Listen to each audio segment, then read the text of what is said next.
My doctor's son called me late and told me to meet him behind the hospital. When I arrived, he wouldn't let me near the car. He just said, "Mom, before you see who's inside, I need you to promise you won't call the police." When I saw who was in the car, I trembled in horror. Don't forget to subscribe to the channel and comment where you're watching from. The phone rang at 11:47 on a Tuesday night. I know because I was staring at the clock on my nightstand, unable to sleep, when the shrill sound cut through the darkness of my bedroom. "Mom?" My son Jacob's voice was tight, controlled. "I need you to meet me." I sat up, my heart already racing. Jacob was an emergency room physician at Mercy General, and late-night calls from him were never good news. But there was something different in his tone tonight, something beyond the usual exhaustion or professional concern. "What's wrong? Are you hurt?" "No, but I need you to come to the hospital. Now. Park in the back lot near the maintenance entrance. Don't come inside, just meet me there." "Jacob, you're scaring me." "Mom, please. I'll explain when you get here." 15 minutes. The line went dead. I dressed quickly, my hands trembling as I pulled on jeans and a sweater. At 63, I'd become accustomed to midnight emergencies. I'd raised 3 boys after all, and buried a husband 5 years ago. But this felt different. Jacob's voice had carried an edge I'd never heard before, not even during the worst of times. Not even during the year we'd spent grieving his older brother. The roads were empty as I drove through Millbrook, Pennsylvania, our small town nestled in the Allegheny foothills. The October air was sharp and cold, and fog rolled across the darkened streets like something alive.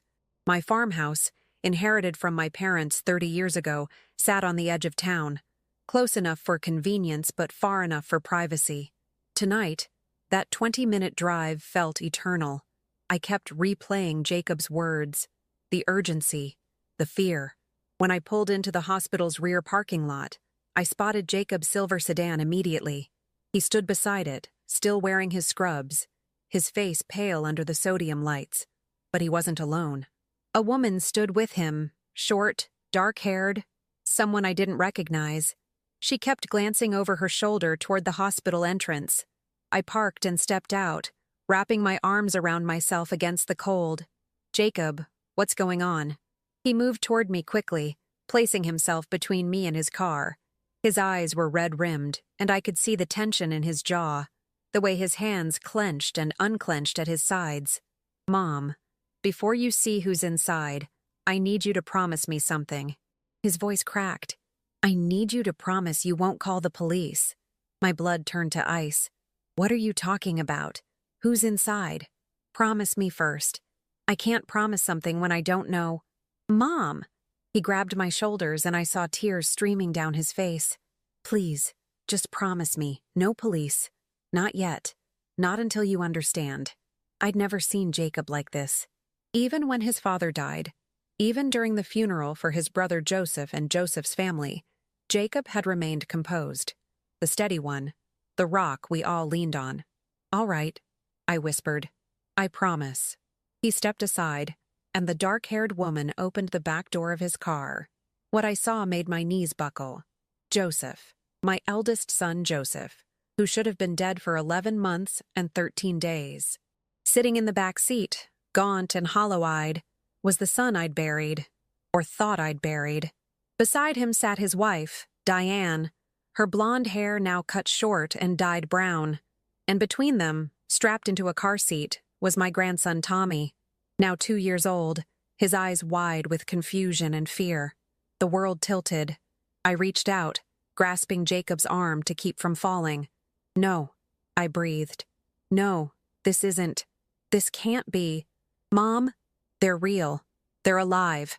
Jacob's voice was steady now, clinical, as if speaking to a trauma patient. "I need you to stay calm." But calm was impossible. I staggered toward the car, my vision blurring with tears.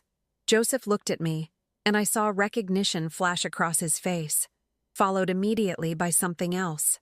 Shame? Fear? "We were told you died," I said, my voice breaking. "The police said the car went off that bridge in West Virginia. They found wreckage. I couldn't finish. The funeral had been closed casket. We'd been told the bodies were too badly burned for viewing. Joseph climbed out of the car slowly, moving like a man much older than his 38 years.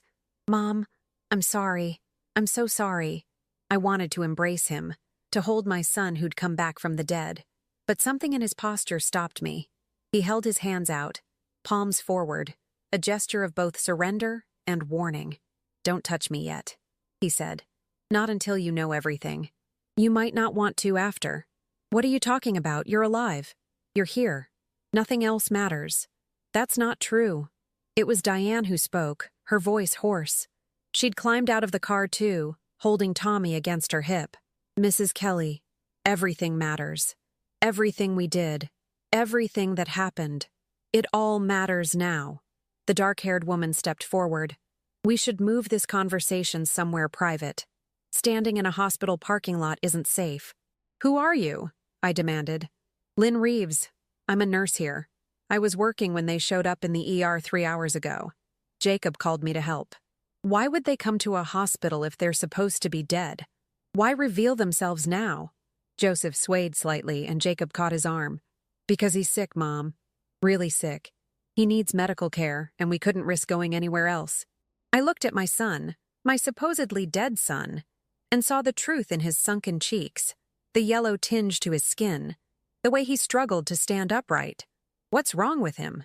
I'm not sure yet, but it's serious. Jacob glanced around nervously. We need to get them out of here. If anyone from the hospital sees them, if anyone recognizes Joseph, the questions will start. And we're not ready for those questions. Take them to the farmhouse, I said. My mind suddenly sharp despite the shock. It's isolated. No neighbors close by. We can figure this out there. Are you sure? Lynn asked. Once you help them, you're complicit in whatever they've done. The word hung in the air like poison. Complicit. What have you done? I asked Joseph directly. Why did you fake your deaths? He met my eyes and I saw my son, really saw him for the first time since the car door had opened. Whatever had happened to him this past year had hollowed him out, carved away the confident man I'd raised and left someone haunted. We were running, he said quietly. We had no choice. Running from what? Not what. Who? Diane's voice was barely a whisper. We were running from people who want us dead. Really dead this time. A car turned into the parking lot, its headlights sweeping across us. We all froze. Security patrol, Lynn hissed. They make rounds every hour. Everyone in the cars, now. Jacob was already moving, helping Joseph back into his sedan. Mom, lead the way to the farmhouse. We'll follow. Don't stop for anything. I ran to my car, my hands shaking so badly I could barely get the key in the ignition. Behind me, I heard car doors closing, engines starting. The security vehicle was getting closer. As I pulled out of the lot, I glanced in my rearview mirror. Jacob's car followed, with Lynn's small Honda behind him. The security car paused, its headlights illuminating the empty space where we'd been standing moments before. My mind raced as I drove. Joseph was alive. Diane was alive. Tommy was alive. The grief I'd carried for nearly a year, the weight of their loss that had pressed down on me every single day, had been based on a lie. But why? What could make someone fake their own death, abandon their family, let their mother believe they were gone forever? And who were they running from?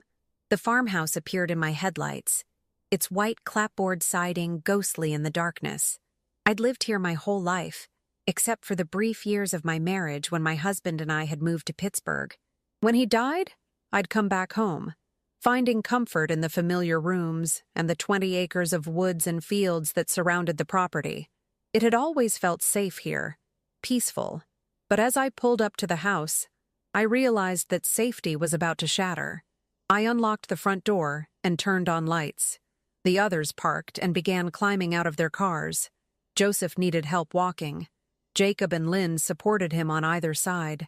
Diane carried Tommy, who had fallen asleep against her shoulder. We moved inside like shadows, and I closed the door behind us, turning the deadbolt with a click that sounded like a gunshot in the quiet. Joseph collapsed onto the living room sofa.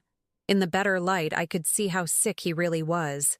His skin had a gray cast, and his breathing was labored.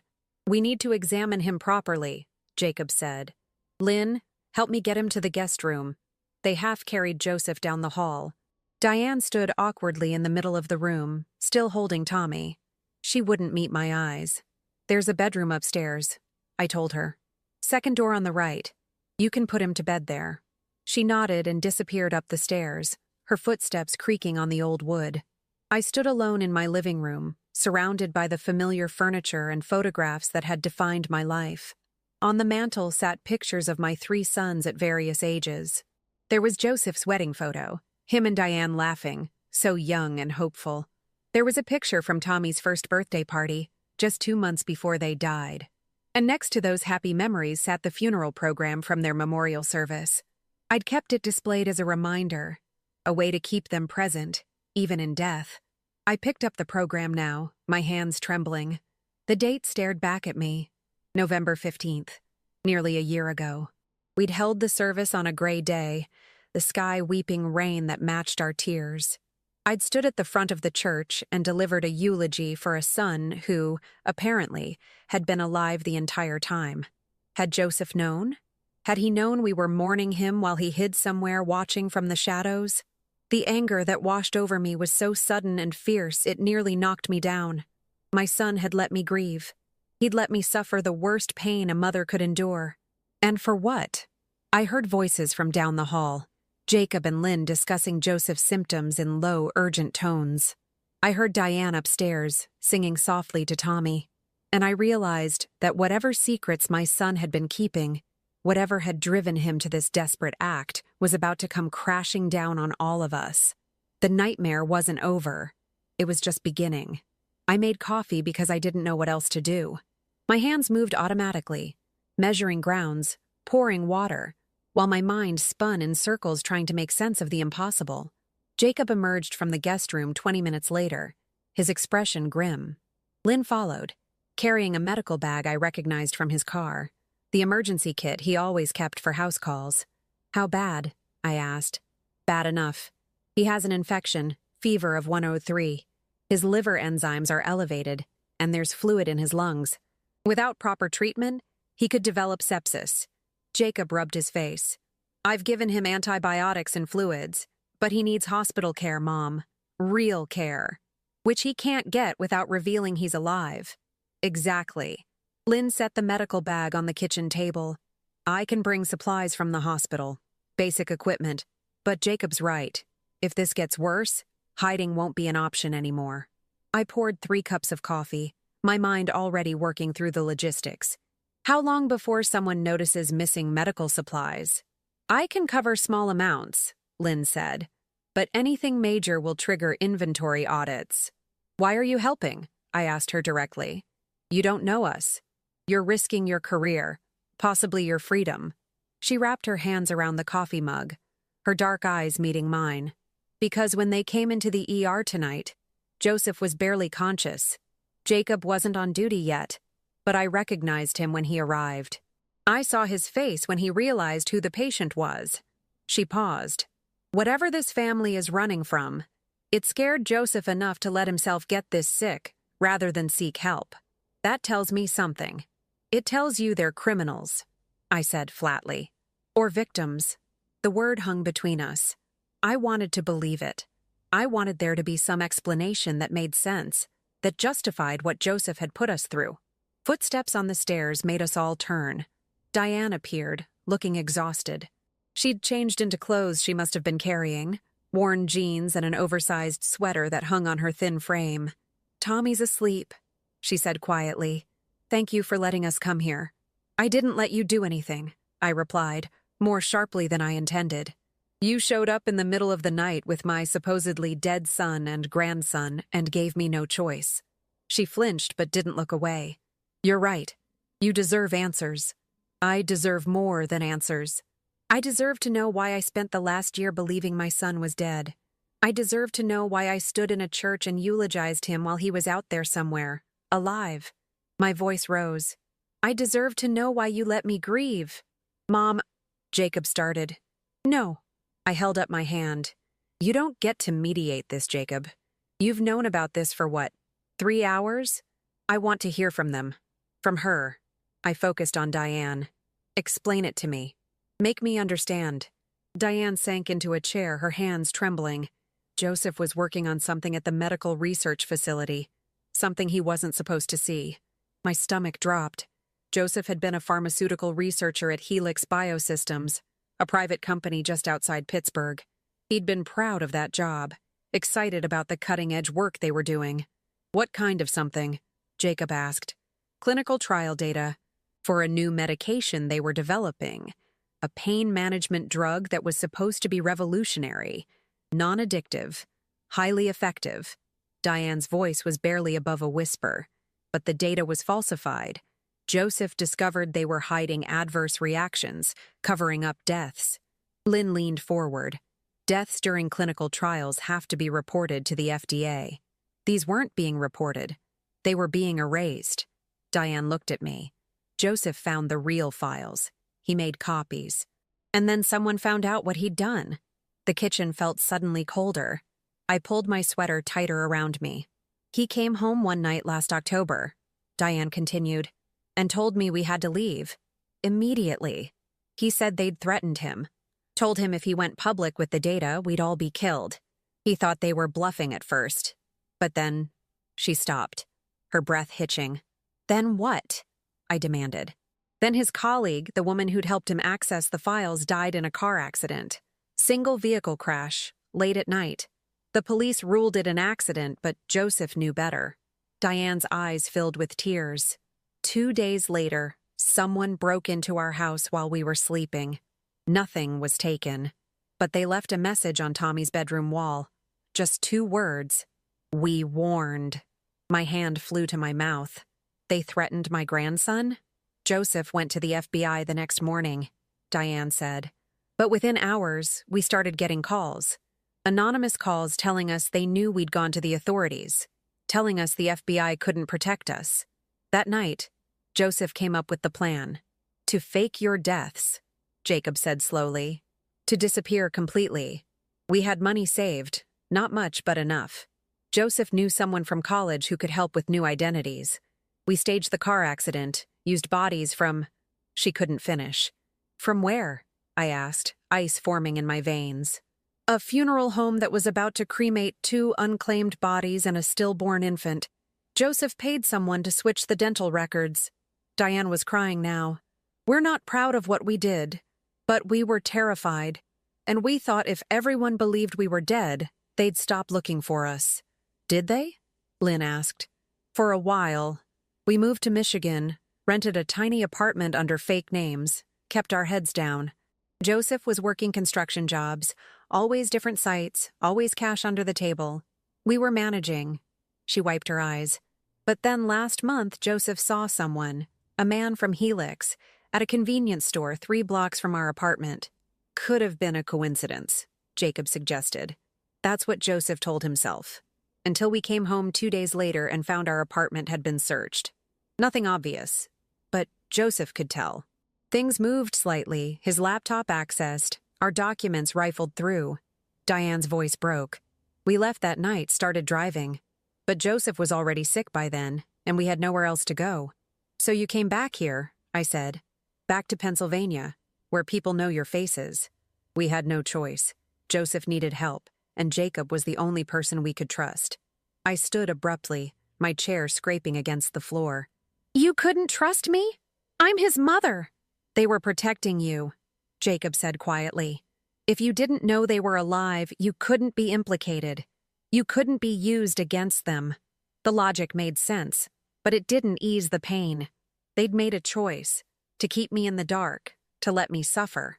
And whether or not they'd done it for good reasons, the result was the same. I'd lost a year of my life to grief that had been unnecessary. A sound from outside made us all freeze. A car engine. Distant, but growing closer. You expecting anyone? Lynn asked. No, never at this hour. I moved to the window, careful to stay behind the curtain. Headlights swept across the trees lining my driveway.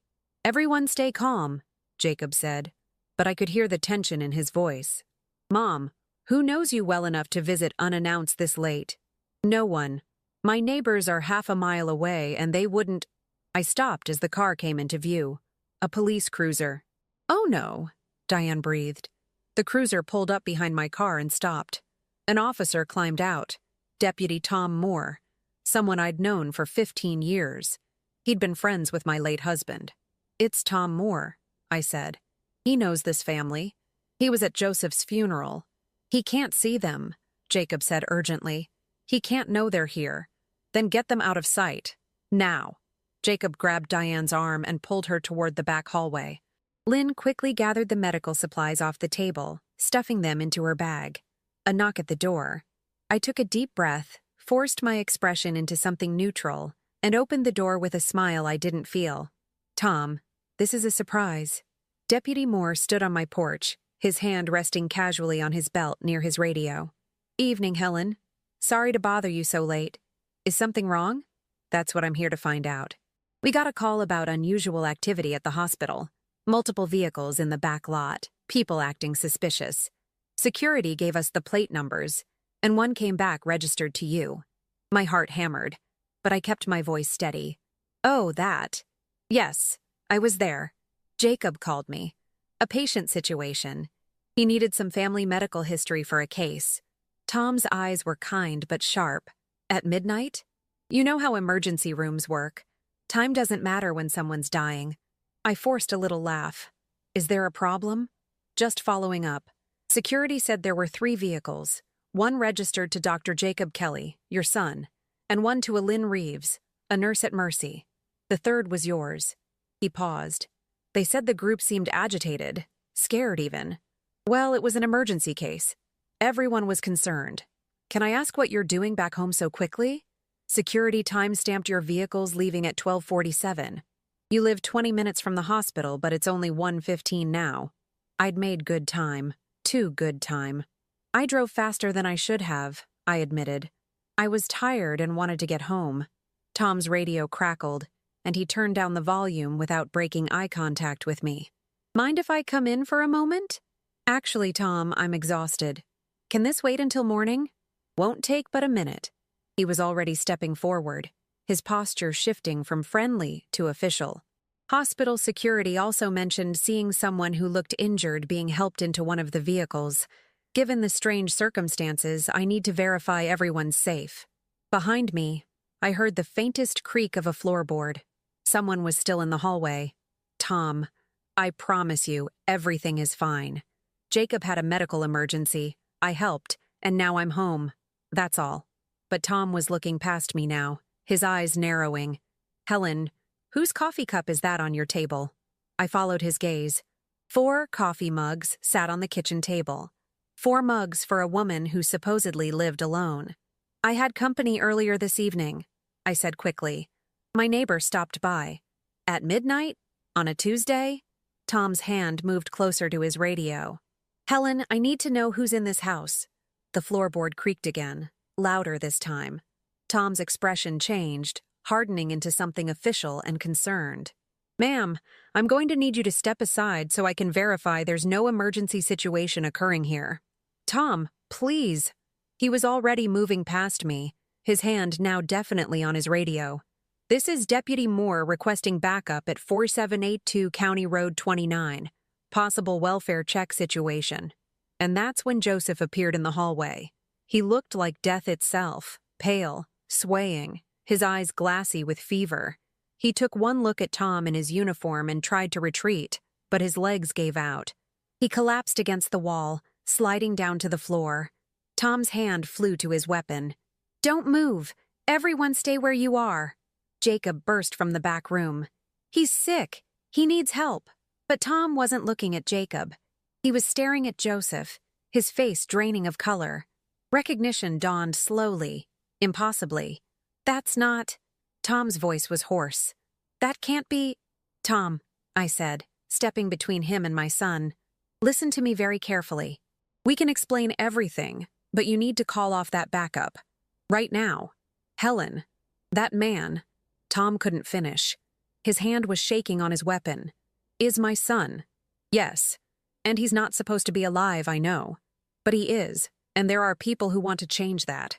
People who will kill him and his family if they find out he's here." Tom's radio crackled. "Backup en route. ETA 7 minutes. 7 minutes. That's all we had before this entire situation spiraled completely out of control. Tom looked at me, at Joseph on the floor, at Jacob kneeling beside his brother. His face was a war between duty and friendship, between what he knew and what he was seeing. "Call them off," I pleaded. "Please, Tom. Trust me. Just this once." He stared at me for a long, terrible moment. Then his hand moved to his radio. Tom's finger hovered over the radio button for what felt like an eternity. I could see the conflict in his eyes, the sworn duty warring against the friendship he'd shared with my husband, with my family. "Dispatch. This is Moore. False alarm at County Road 29. Homeowner had a medical situation. Already resolved. Cancel that backup." The radio crackled. "Copy that. Backup canceled." My legs nearly gave out with relief. "Thank you." But Tom held up a hand, his expression hard. "Don't thank me yet. I just lied to my department, Helen. Lied for a man who's supposed to be dead. So before those 7 minutes run out and I change my mind, you're going to tell me everything." Jacob helped Joseph to his feet, supporting him as they moved back to the living room. Diane emerged from the back hallway, her face white with fear. Lynn stood in the kitchen doorway, her medical bag clutched to her chest like a shield.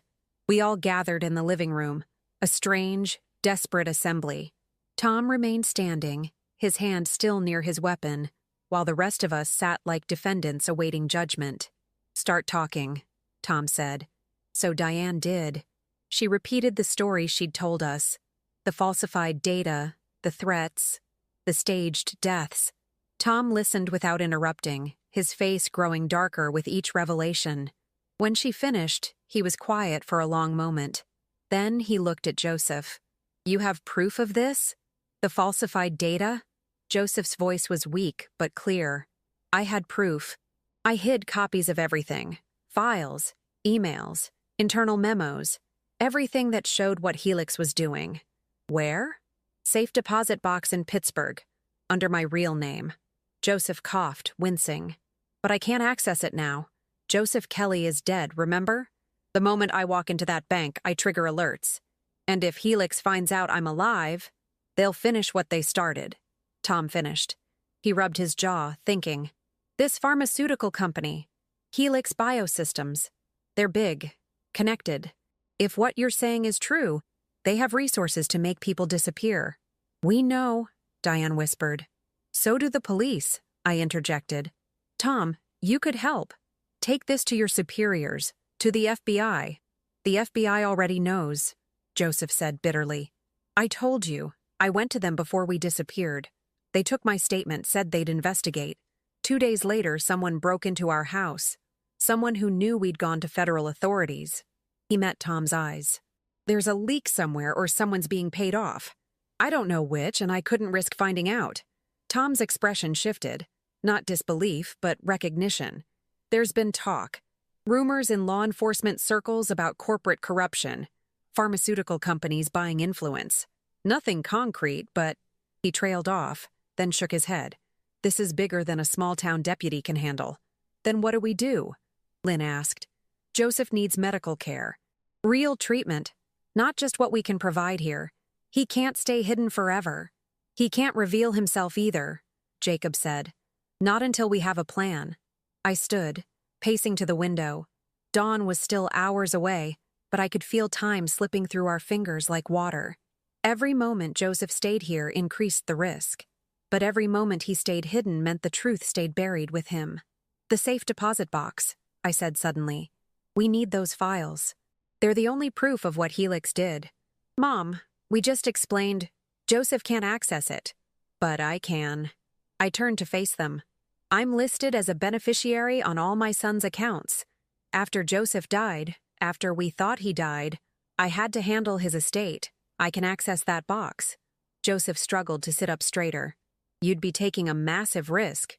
"So are you. So are all of us, just by being in this room." I looked at Tom. "Would those files be enough? Could they protect us?" "Possibly.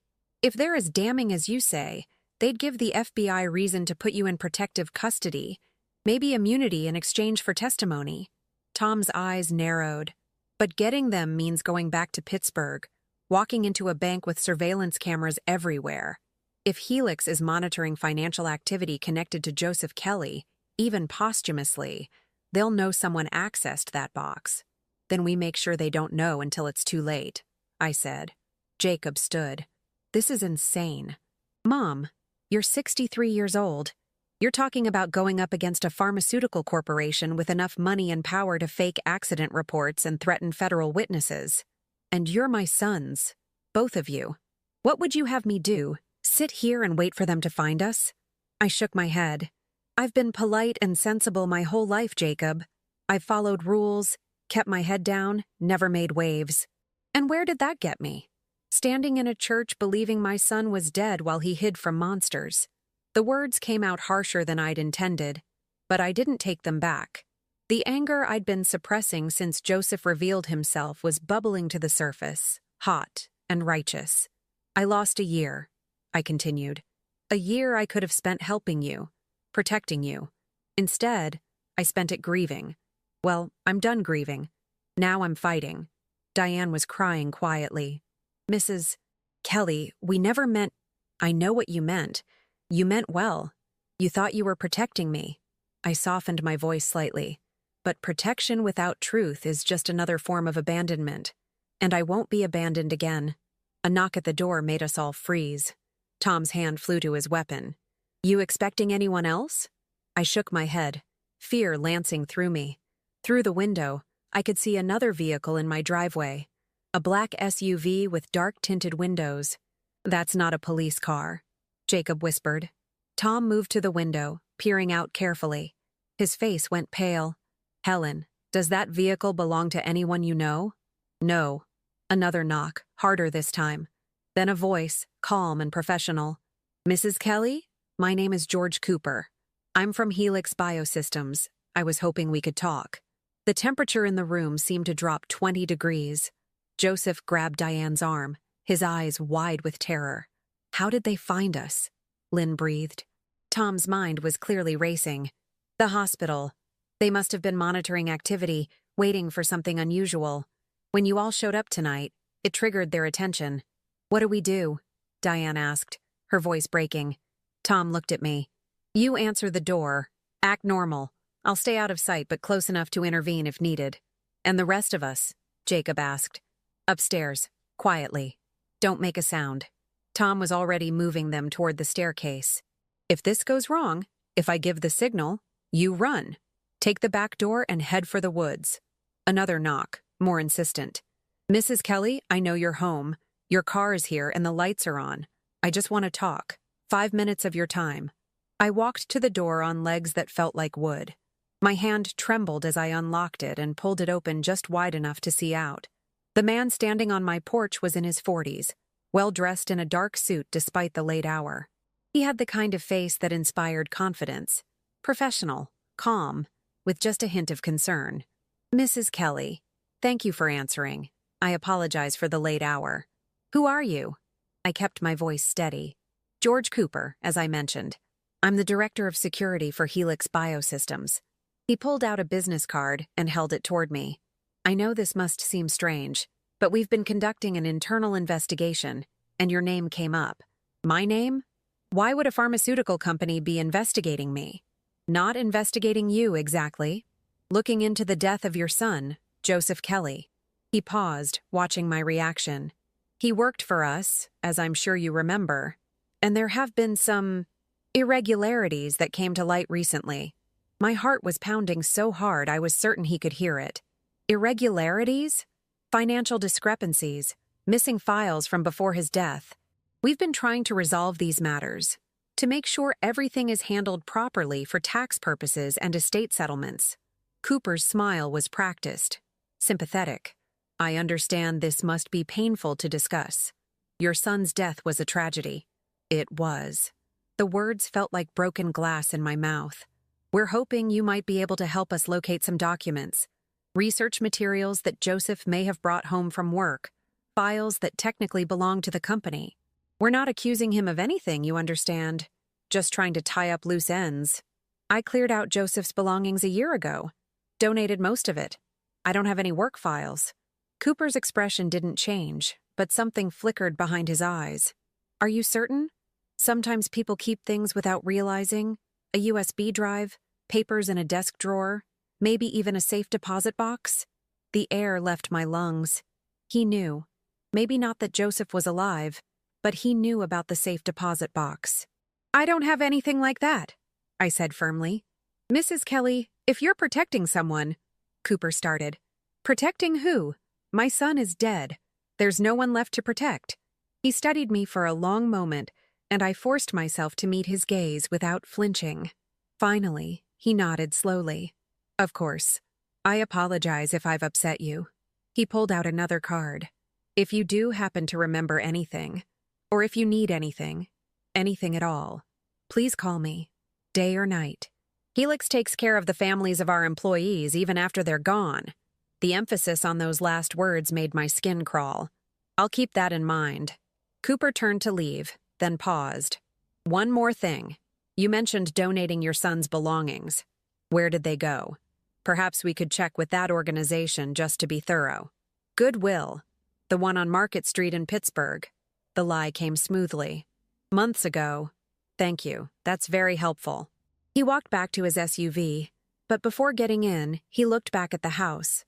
A long, searching look that seemed to penetrate the walls. Then he drove away. I closed and locked the door, leaning against it as my legs finally gave out.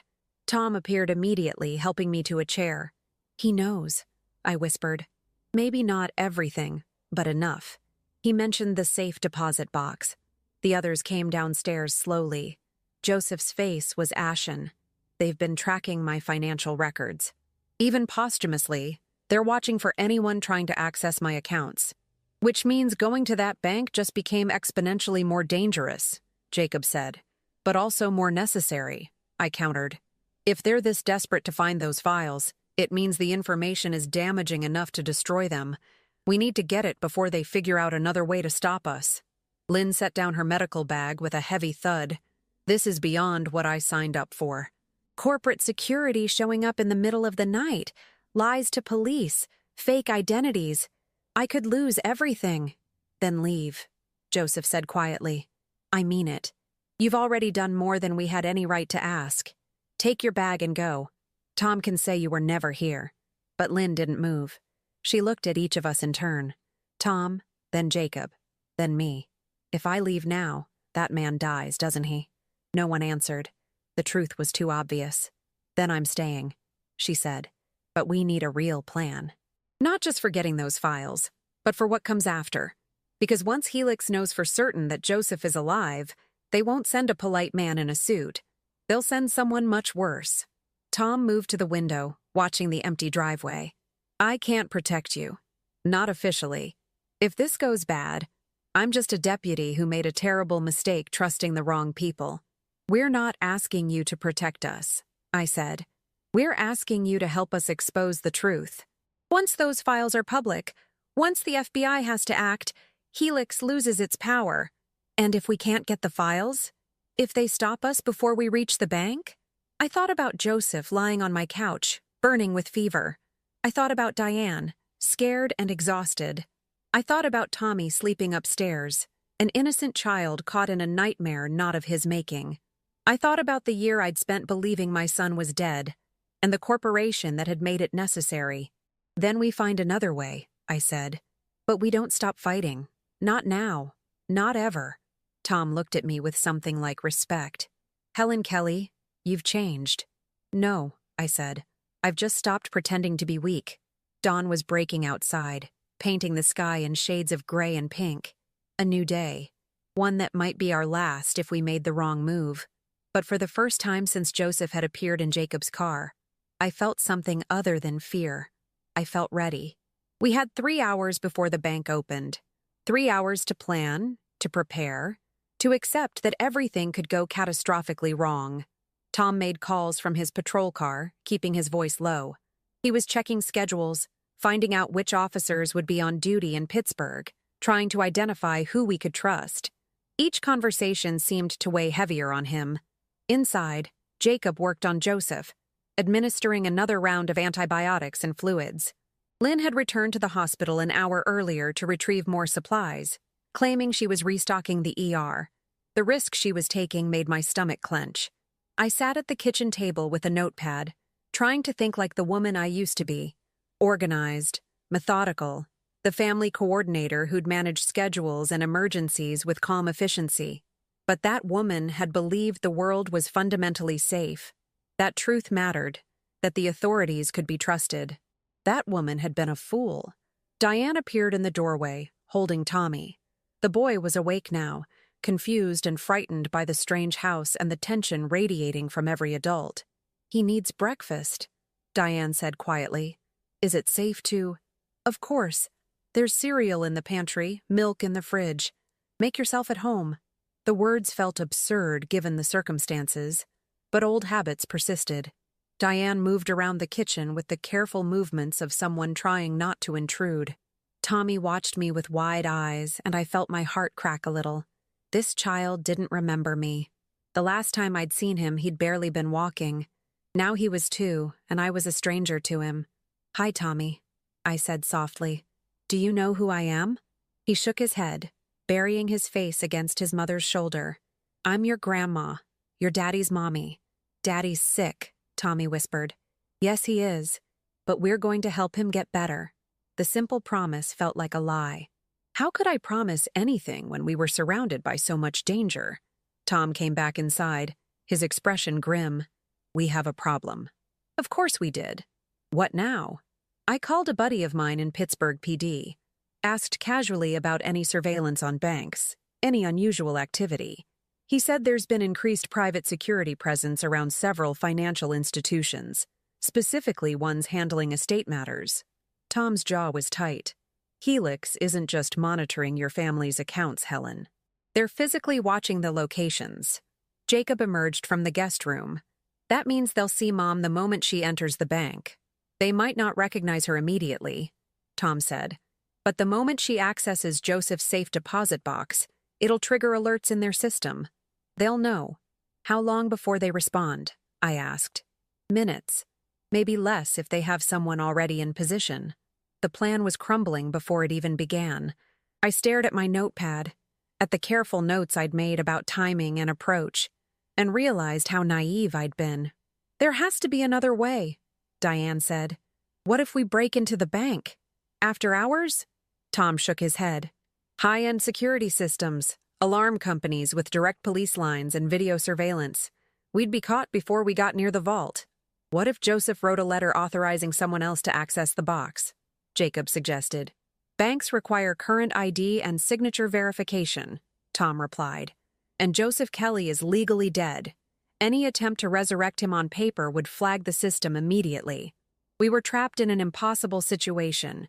The evidence we needed was untouchable, guarded by both legal barriers and corporate surveillance." Then Lynn returned, moving quickly from her car to the house. She carried not just medical supplies, but a laptop bag. "I might have something," she said, setting the laptop on the table. When Joseph and Diane came into the ER, I had to process their intake paperwork. Standard procedure. I scan IDs, insurance cards, create patient files. "What's your point?" Tom asked. Lynn opened the laptop. "I scanned their fake IDs, the ones they've been using for the past year." She pulled up files on the screen. "These are good quality forgeries. Really good. The kind that can pass electronic verification." I leaned forward, understanding dawning. "You think we can use these?" "Not these specifically, but I know someone who created IDs for a witness protection case a few years back. Unofficial channels, but legitimate enough to pass scrutiny. If we can get you a solid fake identity, one that shows you as Joseph's wife or sister, you could access the box as an authorized party." "That's identity fraud," Tom said flatly. "And I can't be part of that." "Then don't be," Lynn replied. "Go back to the station. Write a report about the false alarm last night. Be anywhere but here while this happens." Tom looked at me, conflict written across his face. "Helen, if you do this and get caught, you're looking at serious charges. Fraud, obstruction, possibly accessory to whatever they accuse Joseph of.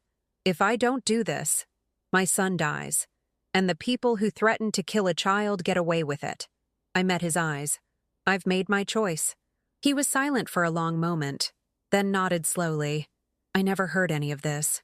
I was never here this morning. He moved toward the door, then paused. But Helen, if you need help, if things go wrong, you call me. Badge or no badge, I won't let them hurt you. After he left, Lynn made calls on her cell phone, speaking in low, urgent tones. 20 minutes later, she had what we needed: a name, an address, and a meeting time. His name is Vincent. He operates out of a print shop in Allentown. He can have an ID ready in 2 hours, but it's going to cost $3,000. I have it, I said immediately. I'd been carefully saving my widow's pension and Social Security for years, never spending much, always preparing for emergencies. I'd never imagined an emergency like this. Mom, I can't let you, Jacob started. You can't stop me either. I stood, feeling something settle in my chest. Determination, maybe, or just exhaustion with fear. Lynn, you'll take me to Allentown. Jacob, you stay here with Joseph. Keep him stable. If his condition worsens, you call Tom, tell him there's a medical emergency, and get him to a hospital. Forget about secrecy if his life is at risk. What about us? Diane asked, still holding Tommy. You stay hidden. Don't answer the door, don't make calls. Don't do anything that could reveal you're here. I grabbed my purse and car keys. And Diane, if something happens to me, if I don't come back, you take Tommy and run. You don't wait for explanations, you just go. Her face crumpled. Mrs. Kelly, promise me. I promise. The drive to Allentown took 90 minutes. Lynn drove while I sat in the passenger seat, watching Pennsylvania roll past the windows. Small towns, farms, stretches of forest still holding onto their autumn colors. It looked so normal, so peaceful. How could the world look this way when everything had become so dangerous? Can I ask you something? Lynn said after a long silence. Of course. Why are you doing this? Really doing this, I mean. You could walk away. Tell Joseph you tried but couldn't help. Let him face the consequences of his choices. I considered the question seriously. Because he's my son. Because I brought him into this world and I taught him right from wrong. I taught him to stand up for truth, to fight injustice, to protect the innocent. I paused. If he's doing all of that now, if he's risking everything because he saw something wrong and tried to stop it, then how can I abandon him? What kind of mother would that make me? A sensible one. A safe one. I've been sensible and safe my whole life. It didn't protect me from grief. It didn't protect my family from threats. Maybe it's time to be something else. The print shop was in a run-down neighborhood, sandwiched between a pawn shop and a closed diner.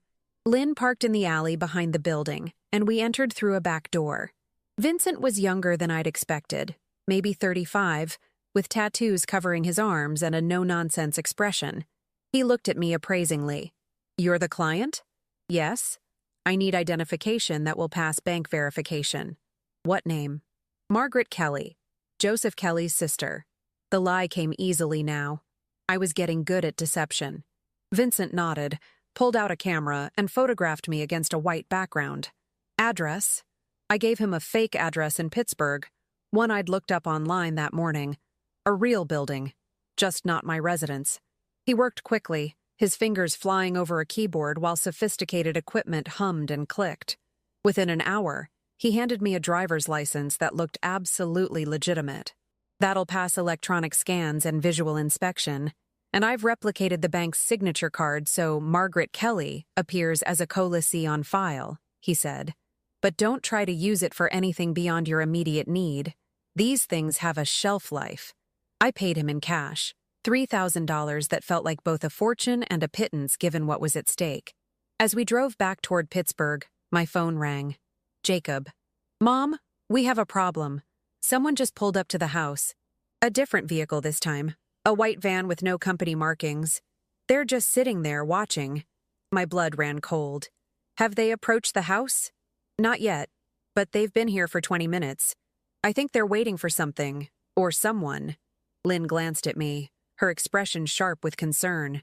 They're watching to see if you come back, to see if you lead them anywhere. Tell Tom, I instructed Jacob. Have him drive by, check it out. Make it look like a routine patrol. Already did. He said he can't do much without probable cause, but he's keeping an eye on the situation.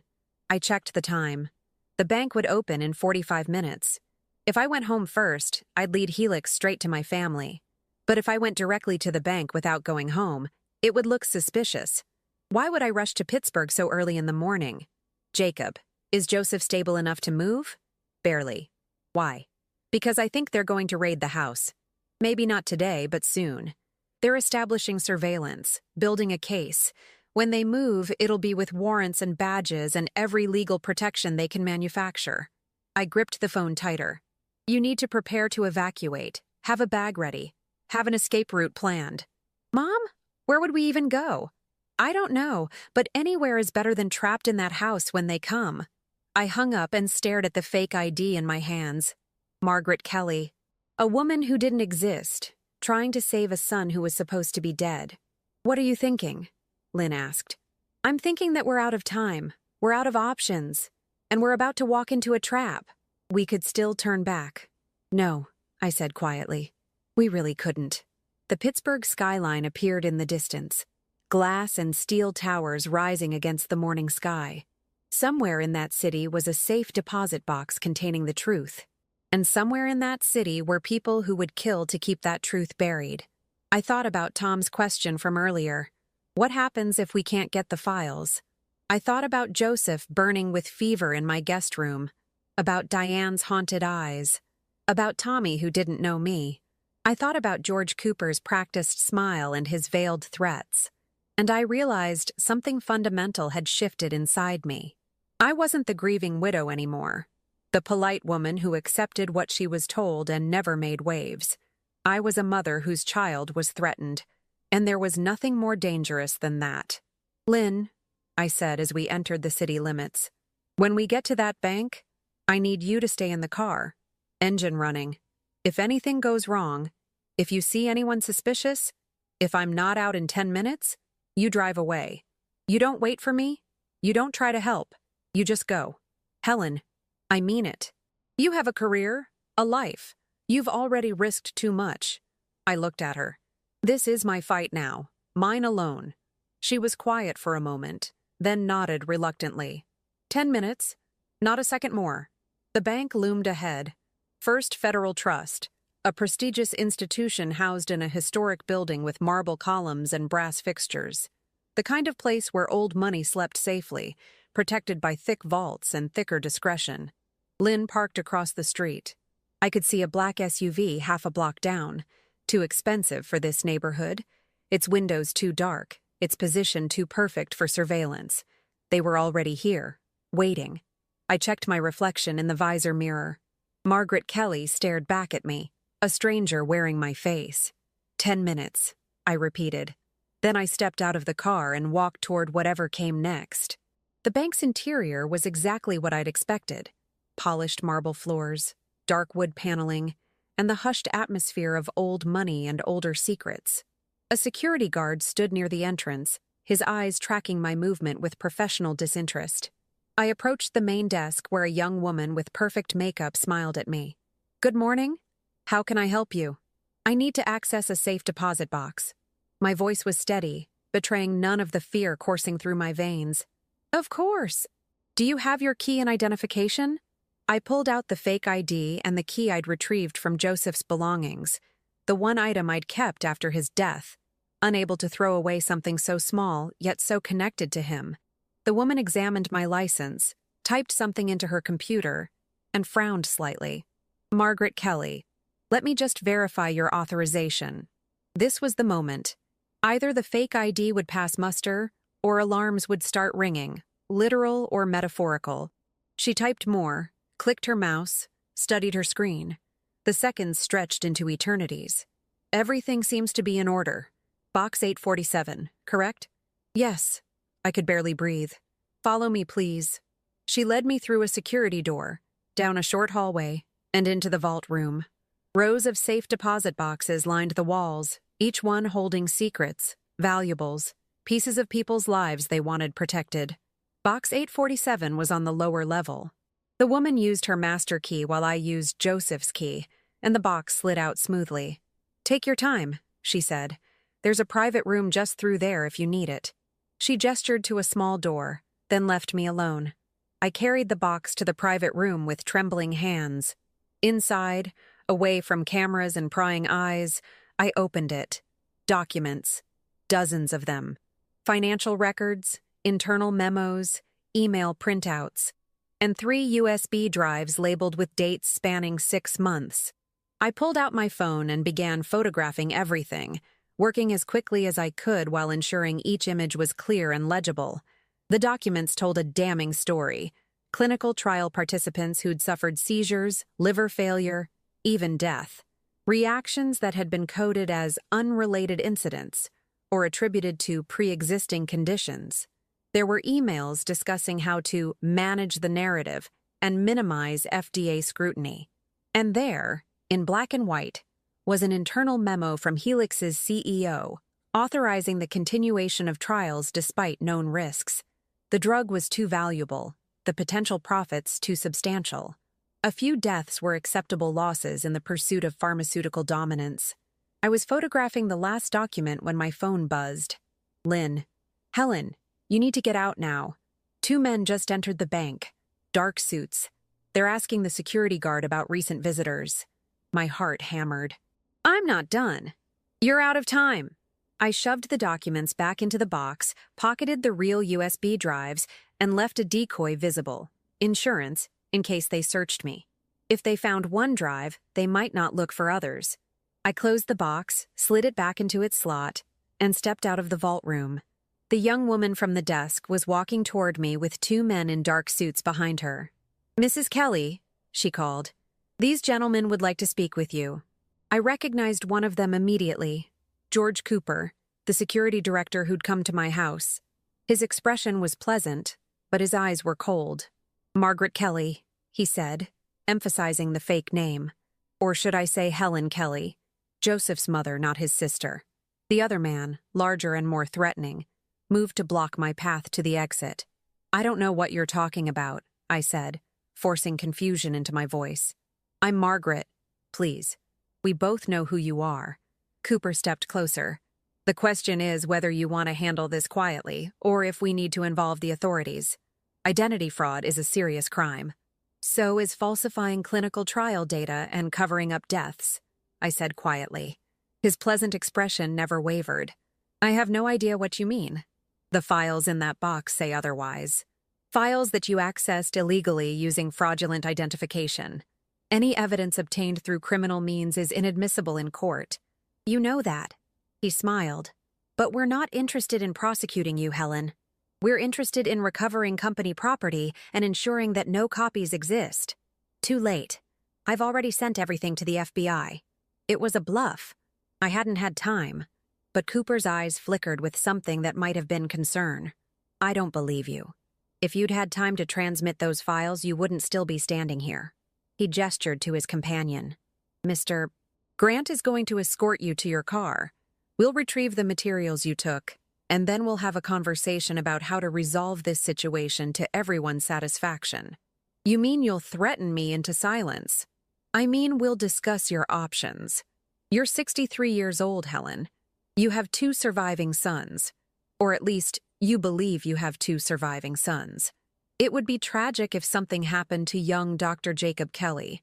Emergency rooms can be dangerous places." The threat was barely veiled. My blood turned to ice. "You wouldn't dare. We'd prefer not to. But we're protecting a multi-billion-dollar investment. Your son Joseph made the mistake of thinking his moral outrage was more important than the greater good of medical advancement. We'd hate for you to make the same mistake." Grant moved toward me, his hand reaching for my arm. I stepped back instinctively, and that's when Tom Moore walked into the bank. He was in uniform, moving with the casual authority of a law enforcement officer conducting routine business. But his eyes found mine immediately, and I saw the question there. "Are you okay?" Cooper noticed Tom, too. His expression tightened. "Officer, this is a private matter." "I'm sure it is," Tom said easily. "Ma'am, are you all right?" "These men are threatening me," I said clearly, loudly enough for the bank employees to hear. "They're trying to force me to leave with them."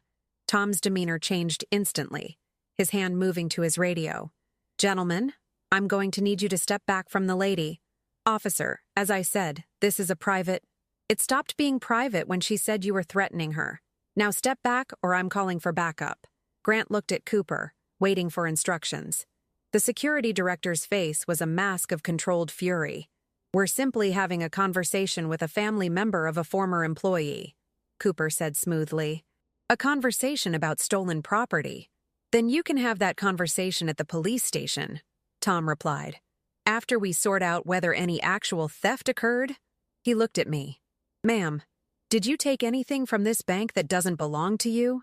"I accessed my brother's safe deposit box using proper authorization and identification," I said, holding up the fake ID. "These men are trying to intimidate me into giving them access to my family's private documents." It was a masterful piece of misdirection. Technically true while omitting the critical detail that the ID was fraudulent and my brother was supposed to be dead. Tom nodded. "Sounds like a civil matter, not a criminal one. Gentlemen, unless you have evidence of an actual crime, I'm going to have to ask you to let the lady leave." Cooper stared at me for a long moment, and I saw the calculation in his eyes. He could push this, could call his lawyers, could escalate, but that would draw attention. Attention to why Helix Biosystems was so concerned about an old safe deposit box. Attention to what those documents might contain. "This isn't over," he said quietly. "Not by a long shot." "I expect it isn't," I replied. Tom escorted me out of the bank, his hand at my elbow more for show than support. Lynn's car was still across the street, engine running, but I didn't head toward it immediately. "Tom, they threatened Jacob. Said something could happen to him at the hospital." His jaw clenched. "I'll call Pittsburgh PD, have them increase patrols around Mercy General. And I'll call Jacob, warn him to be careful. It won't be enough. They're too powerful, too connected." "Maybe. But you have the files now. That changes everything." He looked at me intently.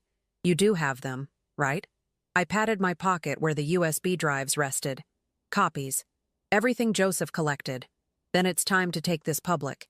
"Not just the FBI. They may have leaks. Go bigger. Media outlets, investigative journalists, multiple sources simultaneously.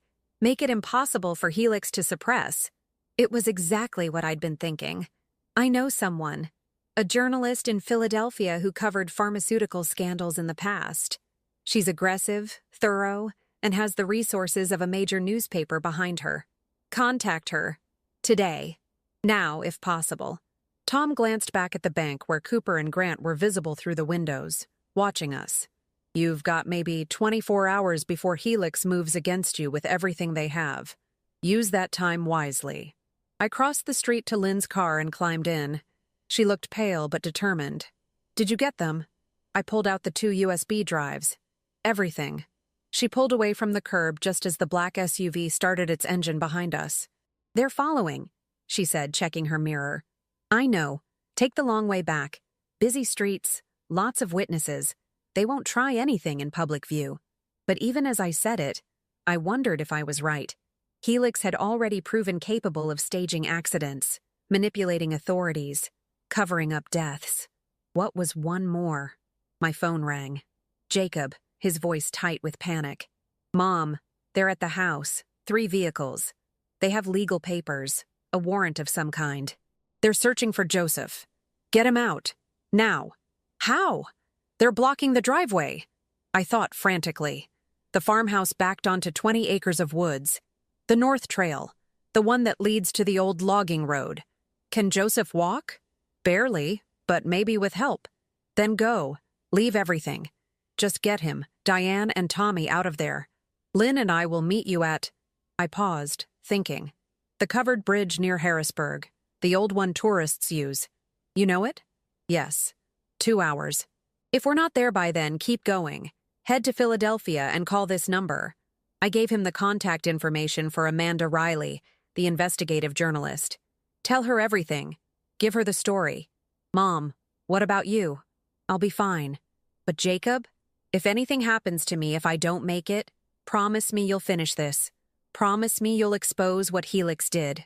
There was silence on the line, then, "I promise. I love you, Mom. I love you too. Now go." I hung up and looked at Lynn. Change of plans. We need to get to Harrisburg. But the black SUV was still behind us, and now a second vehicle had joined it. They were boxing us in, herding us toward less populated areas. Helen, Lynn said quietly, I don't think they're going to let us reach Harrisburg. She was right. We were heading out of the city now, toward industrial areas and abandoned warehouses. The kind of place where accidents happened and nobody saw anything. What do we do? She asked. I looked at the USB drives in my hand, at the evidence that could bring down a pharmaceutical giant. I thought about Joseph running through the woods with his family, about Jacob trying to protect his brother, about Tom risking his career to help us. And I realized I'd been preparing for this moment my whole life. Every time I'd organized a family crisis, every time I'd solved problems and managed chaos, I'd been training for this. Pull over, I said. What? Pull over, here, now. Lynn did as I asked, parking in front of an abandoned factory. The two vehicles pursuing us stopped as well, blocking us in. Cooper and Grant emerged, along with 3 other men I didn't recognize. They approached with the confidence of people who knew they had won. But they didn't know everything. I climbed out of the car, the USB drives in my pocket, my phone in my hand, and I smiled. Mr. Cooper, I said calmly, I believe you want these files. He stopped, surprised by my composure. We do. Then take them. I pulled out a decoy USB drive I'd prepared earlier, identical to the real ones, and held it up. Everything Joseph collected, everything that proves what Helix did. It's all here. And the copies? Cooper asked. The photos you took at the bank? Gone. Deleted. I realized I was in over my head. I let my voice shake slightly, playing the frightened old woman. I just want my family to be safe. That's all I've ever wanted. Cooper studied me, trying to determine if I was telling the truth. Then he nodded to Grant, who stepped forward to take the drive from my hand. Smart decision, Helen. Very smart. Cooper's smile was genuine now, victorious. You'll go home. You'll forget everything you saw, and your family will be left alone. Do we have an understanding? We do. He turned to leave, then paused. Oh, and Helen, don't try to contact your son Joseph. We know he's alive, and we know he's sick. When he needs medical care, real care, we'll be waiting. Eventually he'll have no choice but to come to us. They got back into their vehicles and drove away, believing they'd won. Lynn stared at me. Please tell me you have a plan. I pulled out my phone and opened the recording app. It had been running the entire time, capturing every word Cooper had said, including his admission that they knew Joseph was alive and his implicit threats. I have a plan, I said. Then I pulled out the 2 remaining USB drives from my other pocket. And I have the real files. Lynn laughed, a slightly hysterical sound that echoed in the empty street. You switched them. I learned a long time ago that you always keep insurance, always have a backup plan. I attached the recording to an email and sent it to Amanda Riley, along with a message. Urgent. Pharmaceutical cover-up. Threats on record. Calling in 5 minutes. Then I called. Amanda answered on the second ring. Helen Kelly? I haven't heard from you in years. Amanda, I need your help. And I have the story of your career. Amanda Riley met us at a secure location, her lawyer's office in downtown Philadelphia. By the time Lynn and I arrived, she'd already reviewed the audio recording I'd sent and was working through preliminary research on Helix biosystems. This is explosive, she said, her fingers flying across her laptop keyboard. But I need to verify everything before publication. Can you get me access to those USB drives? I handed them over without hesitation. Everything Joseph collected is there. Financial records, internal communications, clinical trial data showing adverse reactions they covered up. Amanda plugged in the first drive, her eyes widening as she scrolled through files. This is enough to trigger federal investigations, civil lawsuits, possibly criminal charges against executives. Helen, do you understand what you're holding? The truth, I said simply. And the only thing keeping my son alive. She looked up from her screen. I'll need to interview Joseph, and you, and anyone else who can corroborate the timeline of events. Joseph is in hiding. He's sick, desperately sick, and can't risk exposure until Helix's power is broken. Then we work fast. Amanda pulled out her phone. I have contacts at the FDA, the Justice Department, and 3 other major newspapers. We'll coordinate a simultaneous release. They can't suppress all of us at once. How long? Lynn asked. 72 hours if we push hard. Maybe less if my sources move quickly. Amanda's expression was fierce. They threatened a child. They faked accident reports. They let people die for profit. This company is going down. I felt something loosen in my chest. Not relief, not yet, but the first hint that maybe, just maybe, we'd survive this. My phone rang. Jacob. We made it to the covered bridge, he said, breathing hard. But Mom, Joseph collapsed. His fever is 104 and climbing. He needs a hospital. 72 hours, I told him. That's how long we need to wait before it's safe. Can he last that long? I don't know. Maybe with IV fluids, stronger antibiotics. Jacob's voice cracked. But I'm not equipped for this. I'm an ER doctor, not an intensive care specialist. If he develops sepsis, if his organs start failing, do what you can. I'll be there in 2 hours, Amanda overheard. Take him to Lancaster General. I have a contact there, a hospital administrator I trust. I'll call ahead, explain the situation. They can admit him under a false name until the story breaks. It was risky, but so was everything else. Thank you. Don't thank me yet. If Helix figures out what we're doing before publication, they'll come after all of us with everything they have. Lynn and I drove to Harrisburg in tense silence. The covered bridge appeared through the trees, a rustic structure tourists love to photograph, now serving as a desperate rendezvous point for a family on the run. Jacob's car was parked in the shadows. He climbed out when he saw us, his face haggard with exhaustion. He's bad, Mom. Really bad. I looked in the back seat. Joseph was barely conscious, his skin gray and clammy. Diane held Tommy in the front seat, both of them silent with fear. We're taking him to Lancaster General, I said. Amanda Riley arranged it. He'll be admitted under a false name. And if Helix tracks him there, then we make sure the story breaks before they can act. I met Jacob's eyes. 72 hours. We just need 72 hours. The drive to Lancaster felt endless. Lynn led in her car while Jacob followed with Joseph, Diane, and Tommy. I rode with Jacob, my hand on Joseph's shoulder, feeling his fever burning through his shirt. Why did you do it? I asked him softly. Why risk everything? Joseph's eyes fluttered open. Because people were dying, Mom. Real people with families who trusted that medication would help them. And Helix just erased them, like they never mattered. His voice was barely a whisper. I couldn't let that stand. Dad wouldn't have let that stand. My throat tightened. My husband had been a high school science teacher, a man who believed in truth and integrity above all else. He'd taught our boys to stand up for what was right, even when it was hard. Especially when it was hard. Your father would be proud of you, I said. So am I. Lancaster General Hospital loomed ahead. Amanda's contact met us at a side entrance. A woman in her 50s with kind eyes and a no-nonsense demeanor. Dr. Corinne Wolfe, she introduced herself. Hospital administrator and, as of 20 minutes ago, co-conspirator in whatever this is. She looked at Joseph. Get him inside. We have a private room prepared. The next 72 hours blurred together. Joseph was admitted as Michael Warren, a construction worker with a severe infection. The medical staff asked no questions, though I saw their curious glances.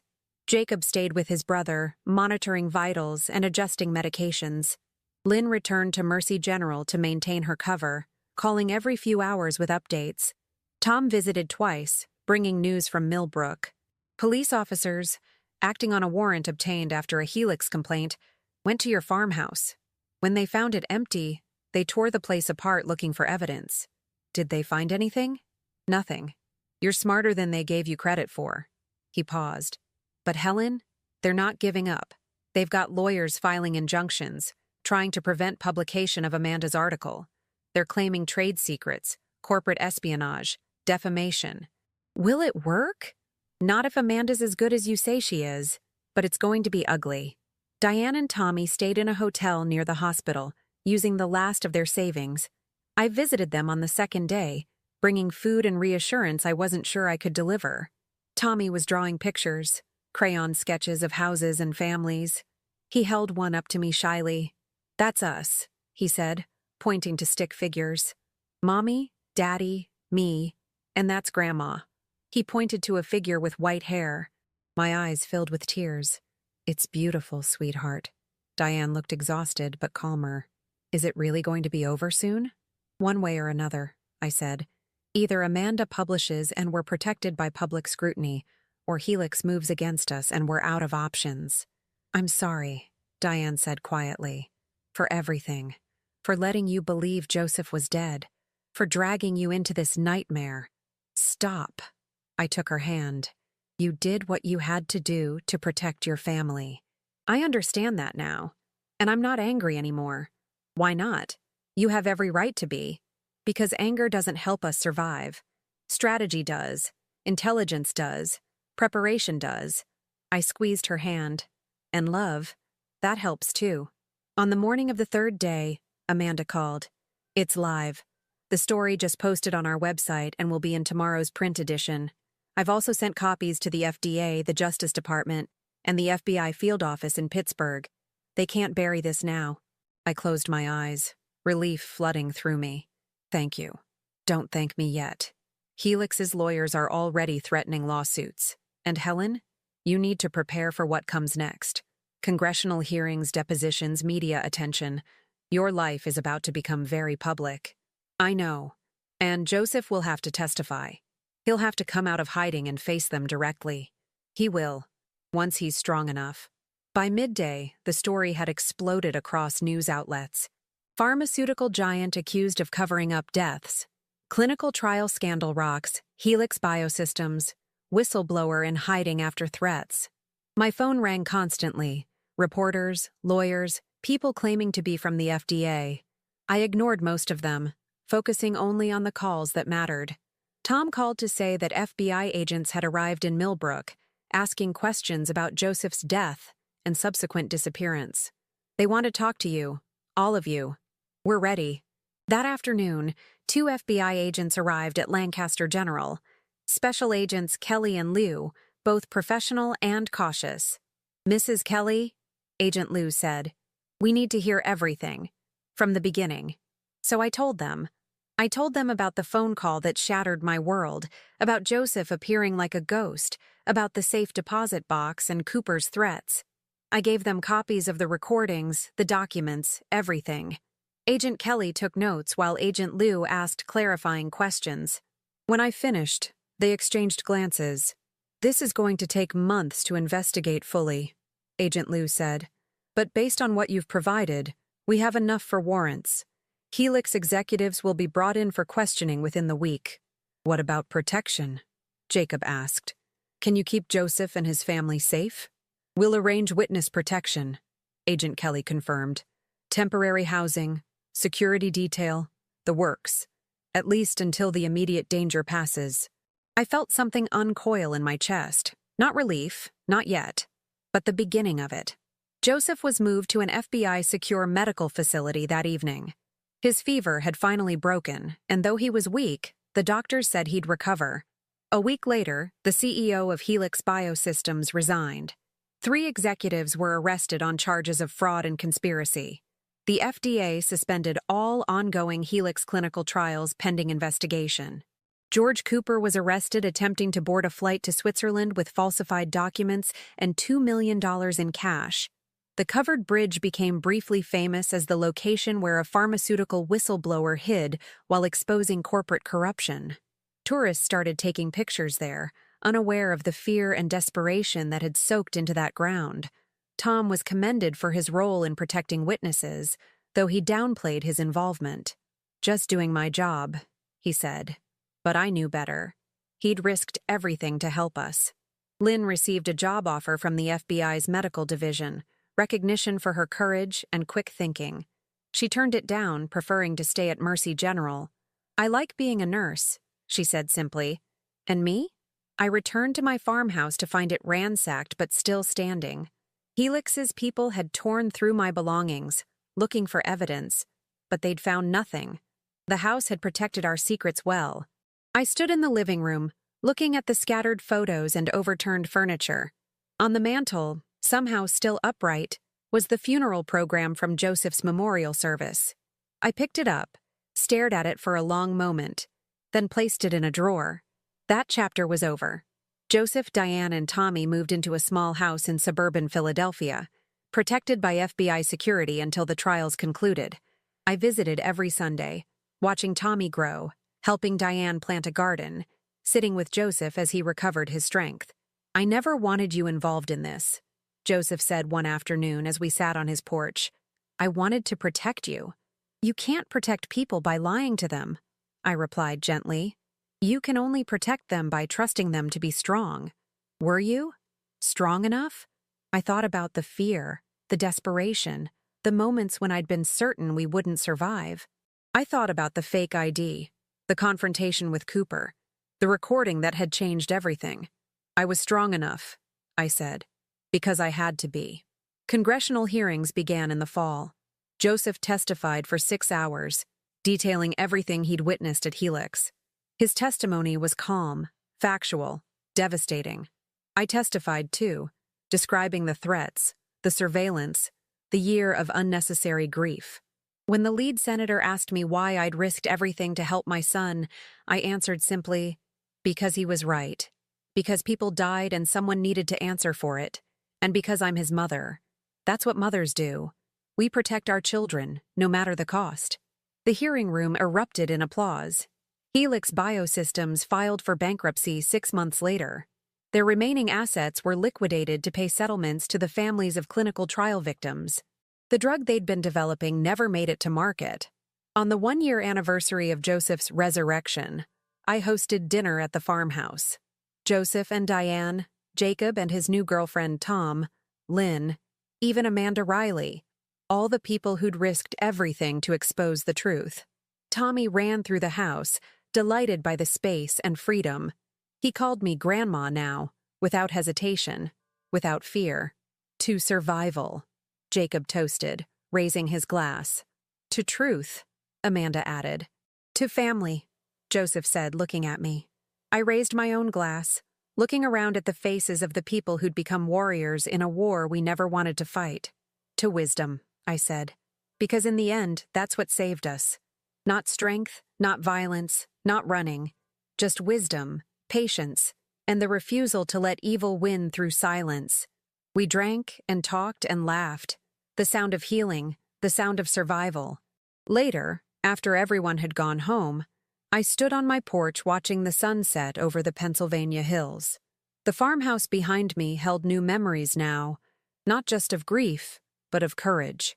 Not just of loss, but of recovery. I thought about the woman I'd been a year ago, the polite widow, the grieving mother, the woman who accepted what she was told and never made waves. That woman was gone. In her place stood someone stronger, someone who'd learned that age wasn't weakness, that experience was power, that a mother's love could move mountains when given the right leverage. I'd fought a pharmaceutical giant and won. I'd saved my son from death, twice. I'd discovered that the most powerful weapon wasn't force or money or connections. It was truth, wielded by someone brave enough to speak it. The farm would stay in the family, I decided. When I was gone, it would go to Tommy. A legacy not of land, but of the lesson that justice matters, that truth matters, that standing up to evil matters. Even when you're 63 years old and everyone underestimates you, especially then. I went inside, locked the door, and made myself a cup of tea. Tomorrow, I'd start working with Amanda on a book about the experience, another way to ensure the truth stayed public, stayed protected. But tonight, I allowed myself to simply rest. The nightmare was over, and we had survived. 3 years later, Joseph published his own account of the Helix scandal, dedicating it to my mother, who taught me that courage isn't the absence of fear. It's the decision to act despite it. The book became a bestseller. Tommy started kindergarten, a bright, happy child who knew nothing of the darkness his parents had escaped. Jacob married Lynn, who'd proven to be much more than a helpful stranger. Tom retired from the sheriff's department and became a consultant for corporate whistleblower protection programs. Amanda won a Pulitzer Prize for investigative journalism. And I continued living on my farm, tending my garden, visiting my family. But I also became something unexpected, a speaker, an advocate, a voice for others facing impossible situations. I traveled to conferences, spoke to women's groups, mentored people who needed to fight their own battles against powerful adversaries. "How did you do it?" they always asked. "How did you find the courage?" And I always gave the same answer. I stopped believing I was powerless. I stopped accepting that age made me weak or that politeness meant silence. I realized that the wisdom of years, the patience of experience, and the fierce love of a mother are forces more powerful than any corporation, any threat, any fear. And once I realized that, I'd finish, I became unstoppable. Because that's the truth they don't want you to know, that ordinary people, armed with truth and determination, can defeat extraordinary evil. All it takes is the courage to begin, and the wisdom to never give up. Now tell me, what would you have done if you were in my place? Let me know in the comments. Thank you for watching, and don't forget to check out the video on your screen right now. I'm sure it will surprise you.